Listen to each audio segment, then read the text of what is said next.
तो चलिए बच्चों अपन स्टार्ट करते हैं। Class 11th new topic laws of motion. Right बच्चों, ये जो चैप्टर है इसमें थ्योरी तो थोड़ा सा कम है पर इसके न्यूमेरिकल्स काफ़ी मायने रखते हैं। Laws of motion plus friction दोनों, तो बहुत बढ़िया चैप्टर है। जब अपन इस चैप्टर को स्टार्ट करते हैं तो अपन को स्टार्ट करना चाहिए एक्चुअली में एक चीज़ समझ लीजिए बच्चों, इसमें जो आप थ्योरी पढ़ रहे हैं, मैं बार बार आप लोगों को बोल रहा हूँ, थ्योरी मतलब आपका फाउंडेशन होता है। थ्योरी स्ट्रांग रहेगी तभी आपको न्यूमेरिकल्स बनेंगे, और न्यूमेरिकल थ्योरी और न्यूमेरिकल्स का कॉम्बिनेशन पूरा फिजिक्स है आपका। जैसे आप लोग कपड़े पहनते हैं ना तो पैंट शर्ट का पूरा कॉम्बिनेशन होता है, वैसा ही थ्योरी भी आपको करना चाहिए, न्यूमेरिकल्स भी करना चाहिए, तब जाकर आप कंप्लीट है फिजिक्स कर रहे हैं। तो अब लॉज ऑफ मोशन में आप थ्योरी स्ट्रांग रखते हैं तो आपको डेफिनेटली फिर न्यूमेरिकल्स बनेंगे। तो सबसे पहले अपन यहाँ पर बात करते हैं, इस चैप्टर में मुझे पढ़ाना चाहिए आपको सबसे पहले इनर्शिया। तो यदि मैं आपसे क्वेश्चन करूँ what is inertia? Inertia means the property of a body by virtue of which if the body is in rest remains continue in rest and if the body is in motion remains continue in motion. और इसीलिए next जो है वो types of inertia. तो जब अपन types of inertia बोल रहे हैं तो फर्स्ट होता है inertia of rest and second होता है इनर्शिया ऑफ मोशन। अब इनर्शिया ऑफ रेस्ट ये क्या होता है? ये किसी भी बॉडी की वो प्रॉपर्टी जिसकी वजह से बॉडी रेस्ट में कंटिन्यू बनी रहती है। यदि आप एक्सटर्नल फोर्स ना लगाएं तो जो बॉडी रेस्ट में वो रेस्ट में रहेगी। जिस प्रॉपर्टी की वजह से वो रेस्ट में कंटिन्यू बनी रहती है उसको अपन बोलते हैं इनर्शिया ऑफ रेस्ट। सेकंड जो है वो इनर्शिया ऑफ मोशन। तो किसी भी बॉडी की वो प्रॉपर्टी जिसकी वजह से यदि फोर्स ना लग रहा हो और यदि वो मोशन में है तो कंटिन्यूस मोशन कर रही है, उस प्रॉपर्टी को अपन बोल रहे हैं इनर्शिया ऑफ मोशन। राइट?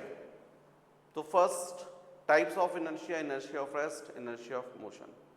लेकिन फिर भी मुझे लगता है कि आपको मुझे ये समझाना चाहिए कुछ एग्जाम्पल्स लेकर, जिससे आपको इनर्शिया ऑफ रेस्ट भी क्लियर हो जाए और इनर्शिया ऑफ मोशन भी क्लियर हो जाए। तो देखिए, इनर्शिया ऑफ रेस्ट को समझाने के लिए तो मैं आपको ये बोल सकता हूँ कि जैसे मान लीजिए ब्लैंकेट है, अब उसमें 10 पार्टिकल्स हैं, उसको सेपरेट करने के लिए आप स्टिक से बीट करते हैं, पीटते हैं, 10 पार्टिकल्स का सेपरेशन होता है। तो कैसे होता है और क्यों होता है और किस वजह से होता है? तो ये जो होता है, एक बात ये समझ लीजिए, इनर्शिया को मैंने जो डिफाइन किया है वो इस तरीके से डिफाइन किया है, the property of a body by virtue of which if the body is in rest remains continue rest and if the body is in motion remains continue in motion. दूसरा एक और डेफिनेशन बनती है, the property of a body which opposes to change its state. मतलब कोई body यदि rest में है तो अपने मोशन में आने का अपोज करती है, यदि मोशन में हो तो रेस्ट में आने का अपोज करती है। ऐसे भी ये भी डेफिनेशन है, पर दोनों चीज को आप समझिए, बहुत आसानी समझ जाएंगे। जैसे अपन बोल रहे हैं इनर्शिया ऑफ रेस्ट, तो 10 पार्टिकल्स का ब्लैंकेट से सेपरेट होना जो है, स्टिक से जब आप बीट करते हो तो 10 पार्टिकल जो ब्लैंकेट से सेपरेट होते हैं वो किस वजह से होते हैं? Due to inertia of rest. जैसे ब्लैंकेट है, अब ब्लैंकेट को जब आप पकड़कर ऐसे स्टिक से बीट करते हो, मारते हो, तो जो ब्लैंकेट है वो तो मोशन में आ जाता है, लेकिन 10 पार्टिकल्स जो हैं वो इनर्शिया ऑफ रेस्ट की वजह से वही रह जाते हैं। ब्लैंकेट आगे भाग जाता है तो ब्लैंकेट और 10 पार्टिकल्स के बीच में क्या हो जाता है? गैप हो जाता है। फिर 10 पार्टिकल्स पर क्या लग रहा है? ग्रेविटेशन, उसकी वजह से वो डाउनवर्ड गिरने लगते हैं। ये एक। दूसरा, जैसे मान लीजिए टम्बलर है, ग्लास है, ग्लास जो है उसके ऊपर आप इस तरीके से कार्डबोर्ड रख दीजिए और इस कार्डबोर्ड के ऊपर यहाँ पर कॉइन रख दीजिए और आप सडनली इसको खींचिए, आपको प्रैक्टिकली देखने मिलेगा, सडनली आपको देखने मिलेगा ये कॉइन जो है इस कार्डबोर्ड के साथ नहीं जाएगा, कार्डबोर्ड हट जाएगा और ये इनर्शिया ऑफ रेस्ट की वजह से वही रहता है, लेकिन चूंकि आपने सपोर्ट अलग कर दिया तो ये ग्लास में गिर जाएगा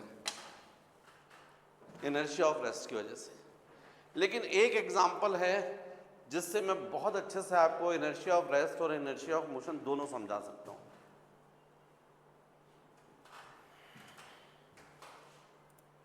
तो जैसे आप लोगों ने प्रैक्टिकली देखा होगा, जब बस में पैसेंजर्स बैठे रहते हैं और सडनली जब बस मूव करती है तो सारे पैसेंजर्स के हेड जो वो बैकवर्ड जाते हैं। वो क्यों जाते हैं? Due to inertia of rest. क्योंकि जब पैसेंजर्स बस पर बैठे रहते हैं, बस में सीट्स पर बैठे रहते हैं, और सडनली जब बस मूव करती है तो पैसेंजर्स के बॉडी का लोअर पार्ट जो सीट के कांटेक्ट में है वो बस के मोशन में होते साथ मोशन में हो जाता है, लेकिन हेड जो रहता है वो इनर्शिया ऑफ रेस्ट में की वजह से पीछे छूटता है। तो ये हो गया इनर्शिया ऑफ रेस्ट का एक और एग्जांपल। लेकिन अब अचानक बस चल रही है और सडनली ड्राइवर जब ब्रेक लगाता है तो अब आपने देखा होगा सारे पैसेंजर्स के हेड फॉरवर्ड जाते हैं। वो फॉरवर्ड क्यों जाते हैं? Due to inertia of motion.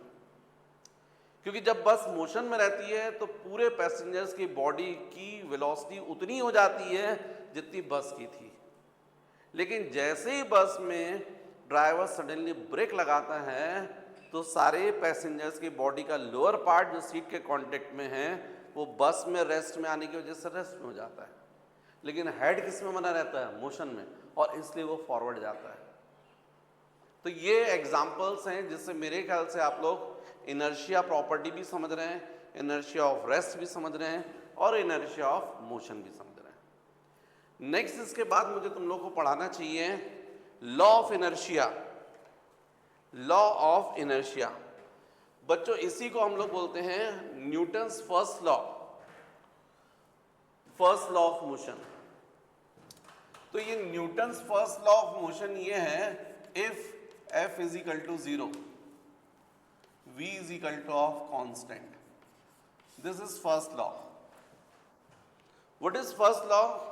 In the absence of external force, if the body is in rest, remains continue in rest, and if the body is in motion, remains continue in motion with constant velocity. This is first law, Newton's first law. इसी को law of inertia ही बोलते हैं। मतलब यदि किसी body के ऊपर आप एक्सटर्नल फोर्स यदि नहीं लगा रहे हैं तो जो बॉडी रेस्ट में हो वो रेस्ट में रहेगी, और जो मोशन कर रही है वो कंटिन्यूअस कांस्टेंट वेलोसिटी से मोशन करती रहेगी। अब इसमें से फर्स्ट जो है वो समझाना तो बहुत आसान है कि यदि एक्सटर्नल फोर्स जीरो है, एब्सेंट है, एक्सटर्नल फोर्स मतलब नेट फोर्स यदि एब्सेंट है तो जो बॉडी रेस्ट में वो रेस्ट में रहेगी। अब इसका तो एक एग्जांपल आप लोग ही देख लीजिएगा, क्लास में जैसे आप लोग बैठे हुए हैं इस वक्त, तो ना तो आप नीचे जा रहे हैं ना ऊपर जा रहे हैं, चेयर के ऊपर बैठे हुए हैं। जानते क्यों? क्योंकि आप पर नेट फोर्स जीरो है। नेट फोर्स जीरो है इसलिए आप रेस्ट में। आप बोलोगे कि नहीं सर, लगता रहा हमारे ऊपर फोर्स लग रहा है, ग्रेविटेशनल फोर्स लग रहा है। वो फोर्स जो आपने पढ़ा है इसलिए आप बता रहे हो कि कोई फोर्स लग रहा है। आपको महसूस हो रहा है क्या? आप बोलोगे नहीं सर, नहीं महसूस तो नहीं हो रहा। अब जरा मैं आपको बोलूं कि चलिए, जैसे जनरली होता है आप लोग मस्ती करते हैं तो आप लोगों को पनिशमेंट मिलता है और टीचर्स बोल देते चलो खड़े रहो, आप खड़े रहते हो। जब 1 घंटे आप थोड़ी देर तो शुरू में खड़े रहो, 5 मिनट 10 मिनट तो आपको पता नहीं लगता, लेकिन यदि आपको टीचर्स 1 घंटे खड़े कर दें या मम्मी पापा पनिशमेंट देकर 1 घंटे कान पकड़ कर खड़े कर दें जगह पर, 1 घंटे के बाद आपकी हालत खराब हो जाती, थक गए, खड़ा रखा। आप बताओ वो क्यों थके? आपका जो वेट है वो डेफिनेटली फ्लोर पर डाउनवर्ड डायरेक्शन में फोर्स लगा रहा है। आप सोच के देखो, यदि फ्लोर कंक्रीट का नहीं होता, यही बोर्ड यदि न्यूज़पेपर का या कार्डबोर्ड का होता और मान लीजिए क्रेन रेन से आपकी कॉलर में ऐसे हुक लगाकर पकड़कर धीरे से लटका कर यदि छोड़ा जाता, तो डेफिनेटली अभी फर्स्ट फ्लोर पर आप हो, यहाँ पर कार्डबोर्ड या पेपर का यदि फ्लोर होता उस पर जैसे रखते तो पेपर फट जाता, आपको मालूम है। अब आपके वेट की वजह से पेपर फट जाता, आप नीचे गिर जाते, ग्राउंड फ्लोर पर पहुंच जाते पेपर फाड़कर। क्यों? क्योंकि उस न्यूज़पेपर में इतनी स्ट्रेंथ नहीं थी, वो इतना फोर्स नहीं लगा पा रही थी आपको। आपका फोर्स ज़्यादा इफेक्टिव हो गया, वेट ज़्यादा इफेक्टिव हो गया, जिसको न्यूज़पेपर बेयर नहीं कर पाया और फट गया। लेकिन अभी आपका एक कंक्रीट का फ्लोर है, ये नहीं टूट रहा, इसका मतलब आप यदि डाउनवर्ड फोर्स लगा रहे हो तो इतना ही फोर्स ये फ्लोर भी आप पर लगा रहा है अपवर्ड। फॉर एग्जाम्पल आपका मान लीजिए वेट है 40 kg, आप ये 40 kg फोर्स लगा रहे हो फ्लोर पर डाउनवर्ड और फ्लोर भी आप पर लगा रहा है 40 kg अपवर्ड। नेट फोर्स कितना हो गया? 0। अब ना आप नीचे जाओगे ना ऊपर जाओगे, वही हो रहा है आप पे। तो चूंकि आपका वेट कम है, लाइट वेटेड हो, इसलिए आप 1 घंटे मजे से खड़े रहे या 2 घंटे, कोई और यदि किसी का वेट कम है तो और ज़्यादा देर खड़ा रह रहा है।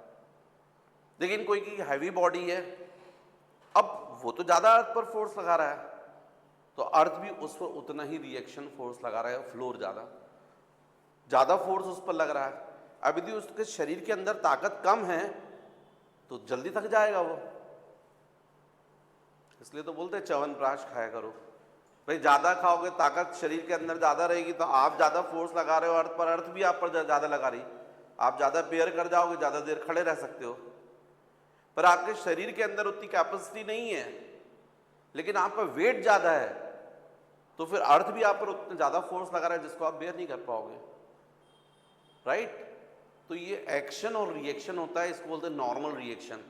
जब आप फ्लोर पर खड़े रहते हैं तो उस कंडीशन में मान लीजिए ये आप फर्स्ट फ्लोर के फ्लोर पर हैं, तो इस वाली सिचुएशन में आपका वेट जो है वो वर्क कर रहा है डाउनवर्ड, इतना ही फोर्स फ्लोर आप पर लगा रहा है अपवर्ड, जिसको हम लोग बोलते हैं नॉर्मल रिएक्शन।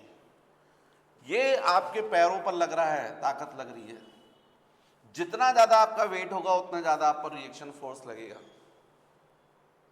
लाइट वेटेड आप हो, हल्के हो, आप पर फोर्स भी कम लगेगा।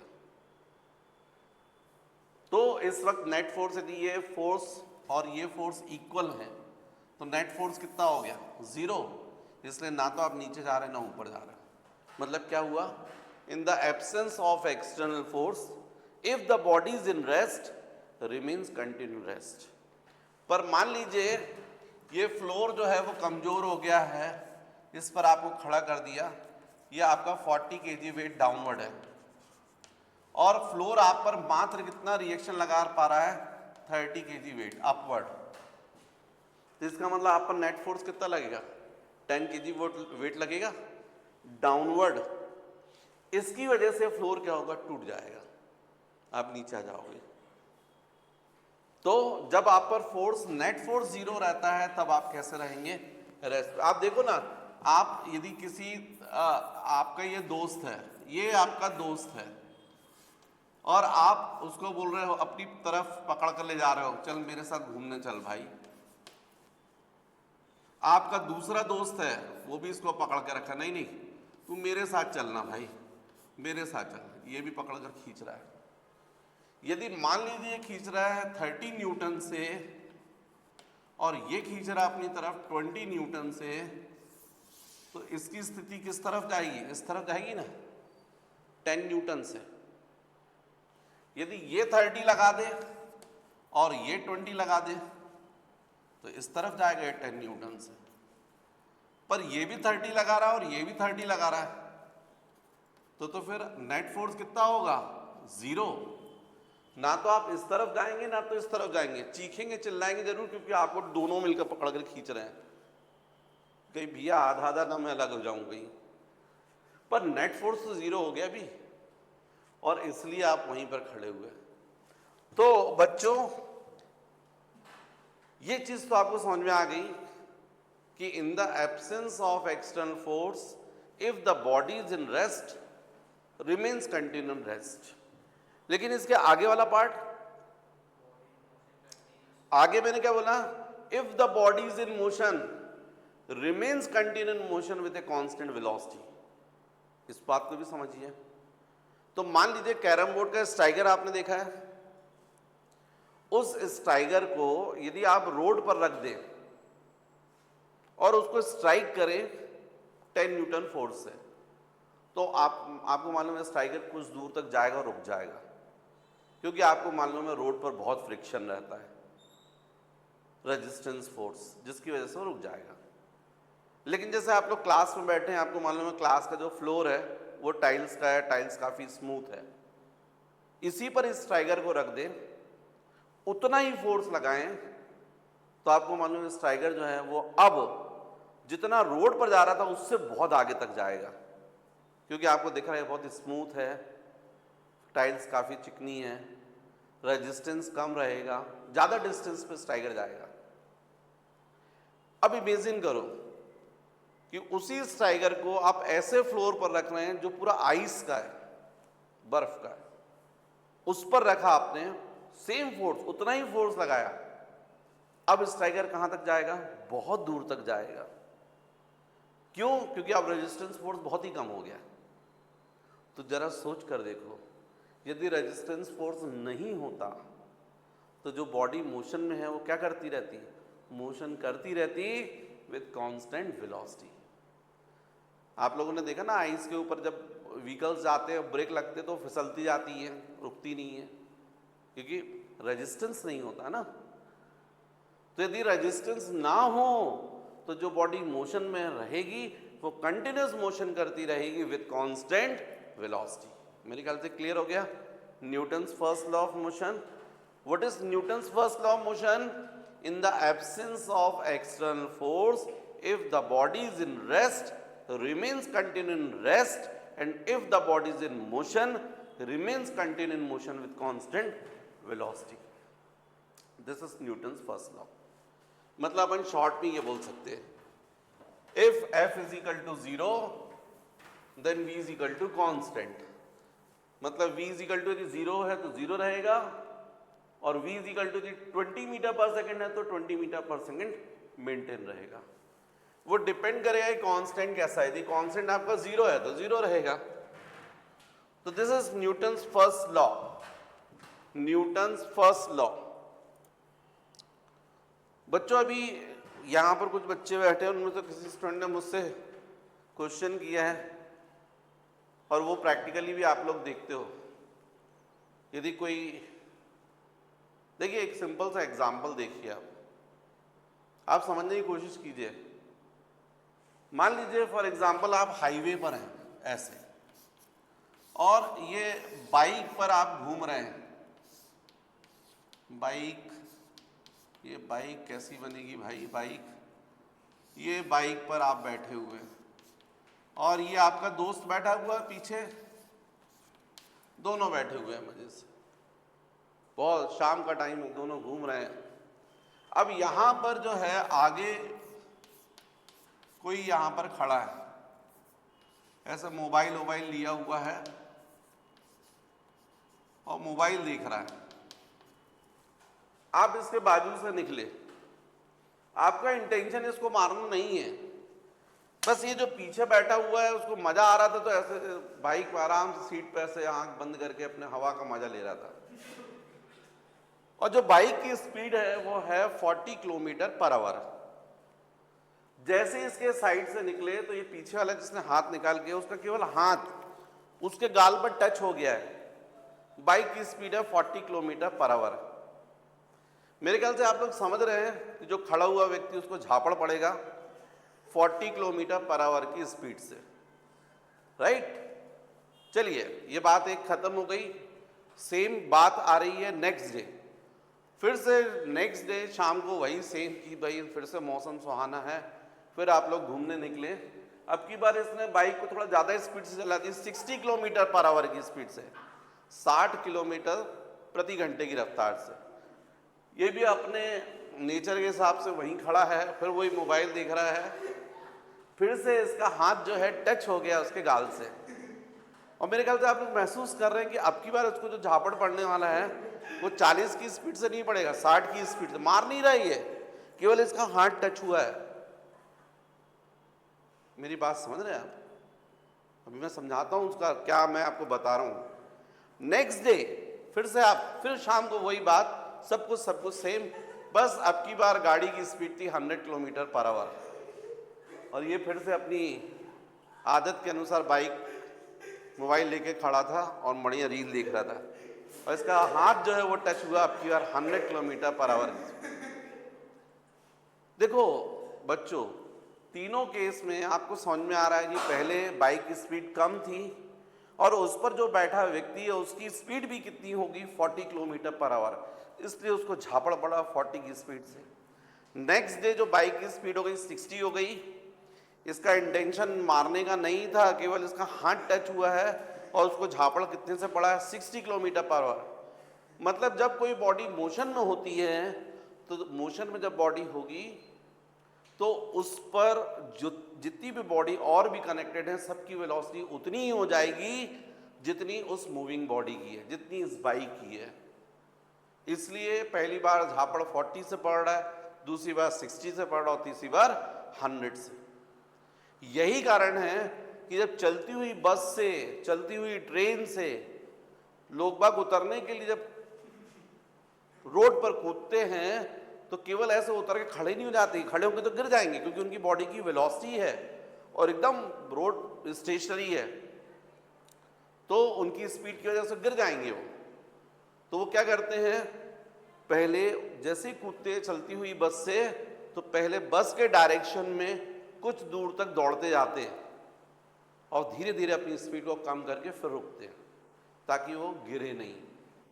इसी तरीके से यदि मान लीजिए अभी किसी बच्चे ने मुझसे पूछा कि सर यदि बाइक चल रही है और सडनली ब्रेक लगता है तो यदि कोई गिर गया तो तुरंत रुकता नहीं है, कुछ देर तक उस डायरेक्शन में घसीटता जाता है, ऐसा क्यों होता है? इनर्शिया की वजह से होता है।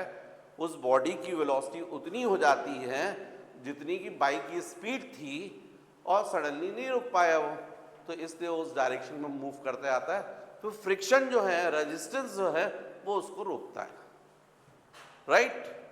तो बच्चों ये हो गया अपना इनर्शिया हो गया, लॉ ऑफ इनर्शिया हो गया, Newton's first law of motion हो गया। अब इसके बाद जो मैं आपको पढ़ाने जा रहा हूं वो है सेकंड लॉ। लेकिन सेकंड लॉ से पहले मुझे पढ़ाना चाहिए आप लोग को लीनियर मोमेंटम। क्या पढ़ाना चाहिए? Linear momentum. इसको हम लोग P से डिनोट करते हैं, लीनियर मोमेंटम, इसको हम लोग P से डिनोट करते हैं। मोमेंटम भी बोलते हैं, लीनियर मोमेंटम भी बोलते हैं। तो what is linear momentum? It is the product of mass and velocity, product of mass and velocity of a body is called linear momentum. अब बच्चों मास तो स्केलर क्वांटिटी है, लेकिन चूंकि वेलोसिटी वेक्टर है इसलिए लीनियर मोमेंटम भी वेक्टर है। तो यदि हम लोग बात करें तो यहाँ पर linear momentum it is a vector quantity, और इसका डायरेक्शन वही डायरेक्शन होगा जो किसका डायरेक्शन होता है? वेलोसिटी का। जो डायरेक्शन किसका होता है? वेलोसिटी का। फिर नेक्स्ट यदि अपन बात करते हैं तो मैंने शुरू में बताया था आपको, डायमेंशनल एनालिसिस चैप्टर आपने पढ़ा था, तब भी मैंने बोला था कि आप लोग डायमेंशनल फॉर्मूले सीख लीजिए, लेकिन अपन जैसे जैसे आगे पढ़ेंगे तो हर फिजिकल क्वांटिटी के बारे में डिस्कस करेंगे। तो अपन बता ही रहे हैं यहाँ पर definition, what is linear momentum? It is the product of mass and velocity of a body is called linear momentum. Second, it is a vector quantity. Third, dimensional formula of linear momentum, तो आपको पता है m into we है ना, मास के लिए m और velocity के लिए क्या होता है? lt minus 1।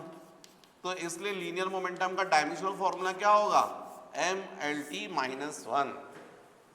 यदि मैं आपसे पूछूं इसकी यूनिट और बता दो तो आप यूनिट्स भी बता देंगे। इन सीजीएस सिस्टम आप यूनिट क्या बोलेंगे? Gram into centimetre second to the power minus 1। यदि मैं पूछूंगा एसआई सिस्टम में यूनिट बता दो तो आप बोलोगे KG metre per second, right. ये बच्चों है लीनियर मोमेंटम। इसके बाद मुझे आप लोग को पढ़ाना चाहिए Newton second law, Newton second law of motion, second law of motion. तो what is Newton second law of motion?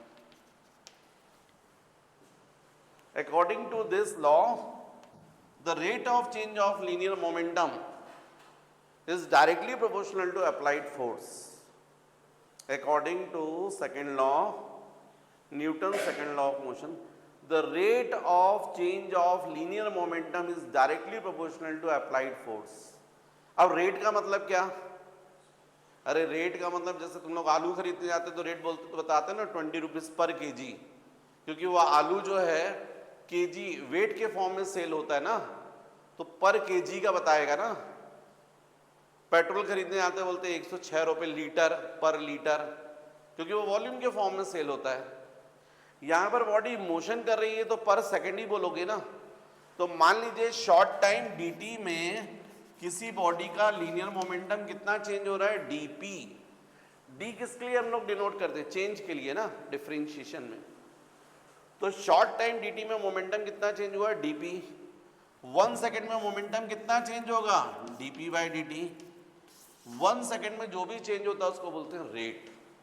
तो this is what rate of change of momentum.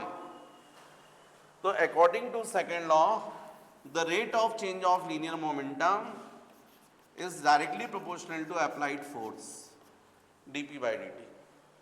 यदि हम इक्वल करते हैं तो F इज इक्वल टू होता है constant into dp by dt। बच्चों प्रैक्टिकली देखा गया है, चाहे सीजीएस सिस्टम हो चाहे एसआई सिस्टम हो, जितना rate of change of momentum होता है वो पूरा इक्वल होता है अप्लाइड फोर्स के। इसलिए प्रैक्टिकल बेसिस पर सीजीएस और एसआई दोनों सिस्टम में के की वैल्यू होती है 1। इसलिए फोर्स इज इक्वल टू हो जाता है dp by dt। F is equal to dp by dt। मतलब जितना हम ज्यादा फोर्स लगाएंगे बॉडी का उतना मोमेंटम चेंज होगा पर सेकेंड। अब मोमेंटम में मास तो चेंज नहीं होने वाला, तो क्या चेंज हो जाएगी, वेलोसिटी। इसलिए जितना ज्यादा फोर्स लगाओगे उतना ज्यादा वेलोसिटी चेंज होती है। देखो आप इसी को आगे F is equal to D of momentum क्या बताया मैंने, m इंटू वी। तो मास कांस्टेंट तो बाहर आ गया, तो क्या हो जाएगा dv बाई dt।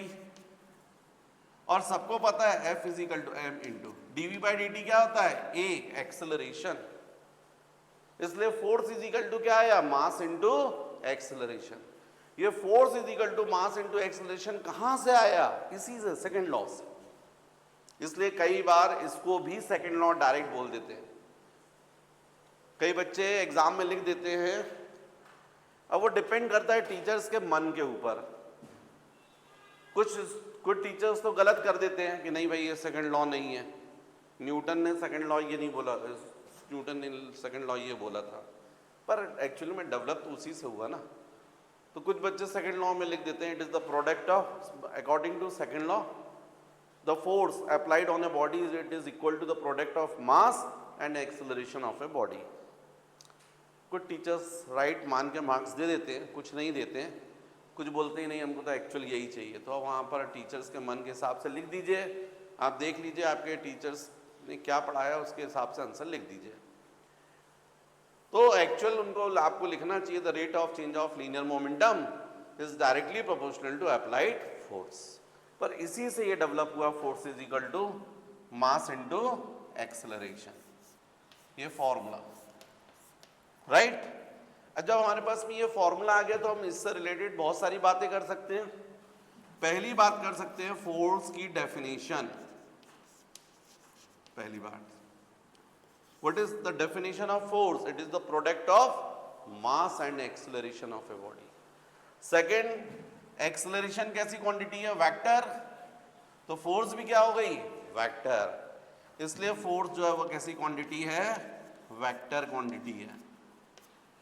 थर्ड यदि मैं पूछूंगा डायमेंशनल फॉर्मूला बताओ फोर्स का, तो अब आपके लिए बहुत आसान हो गया, क्योंकि मास के लिए आप क्या बोलोगे, m, और एक्सेलरेशन आप लोगों ने निकाला है वन डायमेंशनल मोशन में lt माइनस 2, तो इसलिए फोर्स का डायमेंशनल फॉर्मूला क्या होगा, m lt माइनस 2, ये डायमेंशनल फॉर्मूला। अब यदि मैं बोलता हूं आपसे यूनिट्स, तो आप यूनिट्स बता सकते हो। Units in CGS system, CGS system में आप फोर्स की क्या यूनिट बताओगे डायमेंशनल फॉर्मूले के बेसिस पर? Gram centimetre second to the power -2। क्या बोलोगे? Gram centimetre second to the power -2। इसी को बच्चों बोलते हैं डाइंस, इसी को बोलते हैं डाइंस, डाइंस। और एसआई सिस्टम में यदि अपन बात करें तो इसकी यूनिट अपन डायमेंशनल फॉर्मूले के बेसिस पे बोल सकते हैं KG metre second to the power -2, KG metre second to the power -2। इसी को हम लोग बोलते हैं न्यूटन। क्या बोलते हैं? न्यूटन। मतलब 1 dyne is equal to 1 gram centimetre per second square, 1 Newton is equal to 1 KG metre second to the power -2। लेकिन अब यदि हमको रिलेशन निकालना है न्यूटन और डाइन में, तो आप निकाल सकते हैं 1 Newton is equal to 1 KG metre second to the power -2। Means 1 Newton is equal to 1 KG is equal to how many grams? 1000 grams. 1 metre is equal to how many centimetre? 100 centimetre into second to the power -2। Means 1 Newton is equal to 10 to the power 3 into 10 to the power 2, 10 to the power 5 gram centimetre second to the power -2। 1 Newton is equal to 10 to the power 5। ये gram centimetre second to the power -2 को आप क्या बोल सकते हो? Dice. तो आपने proof किया कि 1 Newton is equal to 10 to the power 5 dynes. Right? Clear बच्चों?